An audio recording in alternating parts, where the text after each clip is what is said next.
네, 화면에서 보셨지만 우리 경제, 일상생활, 사회생활이 많이 달라졌습니다. 많이 위축되고 있다라고 얘기를 해야 될 것 같아요.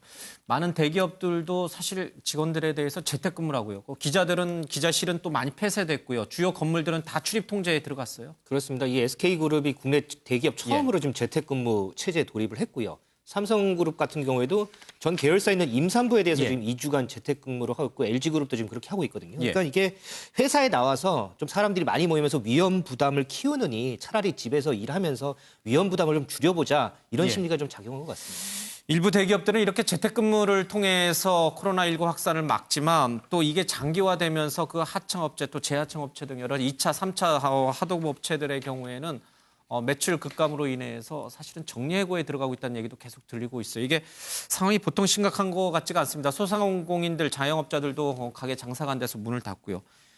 추경 얘기가 나오고 있습니다만 이게 국회에서 빨리 통과가 돼서 빨리 현장에 지원이 긴급 재정 지원이 될지 모르겠어요. 네, 뭐 할 수 있는 한 추경도 좀 빨리 해야 되죠. 추경도 해야 되고 또 헌법 76조에 하면은 긴급 재정 경제 명령이라고 있어요. 대통령이 국회 승인 받지 않고 미리 하고 나중에 승인 받는 거예요. 급할 때는 해야죠. 옛날에 72년 박정희 대통령 때 83 조치 같은 것도 했잖아요. 기업 사채 천천히 갚아도 된다. 조정하는 식으로 했는데 지금 이 코로나19가 전염병이 국민 생명을 위협하는 거죠, 본질은. 지금 9명이나 사망했으니까. 근데 생명보다 더 중요한 게 어떻게 보면은 경제를 전체적으로 그냥 마비시키는 거예요. 그래서 관광, 호텔, 그 자영업 모든 경제가 어렵고 특히 저 한계 기업들이 집단 부도 사태가 이어질 수도 있거든요. 그래서 빨리 선제적인 조치를 해야 되는데 옛날에 외환위기 때 97년, 8년도 외환위기 때 그때보다도 훨씬 더 심각하게 저는 생각해야 된다 이렇게 생각이 들어요.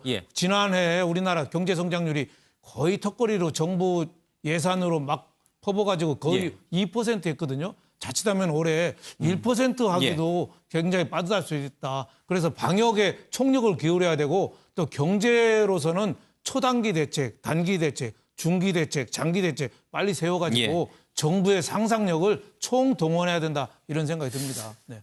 다행히 어제 급락했던 주식시장이 오늘은 좀 상승 국면으로 좀 정리가 되는 것 같긴 해서 다행이긴 합니다만 우리 경제가 얻는 충격은 굉장히 좀 큰 것 같습니다. 이럴수록 우리 국민이 좀 자신감을 갖고 이 코로나19 사태에 좀 대응해야 될 것 같습니다. 대표적으로 그래서 이게 일각에서 일어나고 있는 이제 사재기 열풍 같은 거요. 생필품, 특히 이제 마스크 같은 거.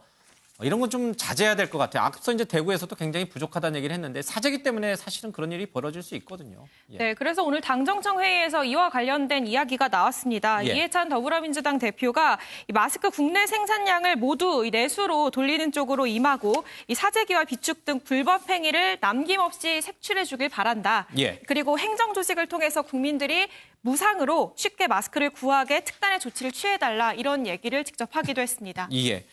실제로 지금 수출 제한 조치를 취하고 있잖아요. 마스크 같은 거 이제 중국에 많이 이제 수출했는데 그것을 이제 통제를 하면서 국내의 마스크 부족 현상은 이제 사라질 것 같아요. 네, 그렇습니다. 그런데 지금 대구 같은 경우에는 너무 많은 수의 확진자가 발생하다 보니까 이런 특정 지역에 갑자기 많은 수의 수요가 늘어나면서 일부 품귀 현상이 일어나고 있긴 하는데요. 이런 수요 조절을 통해서 이 많은 마스크 수급이 정상적으로 이루어질 수 있도록 최선의 노력을 다하겠다라는 게 정부의 입장입니다.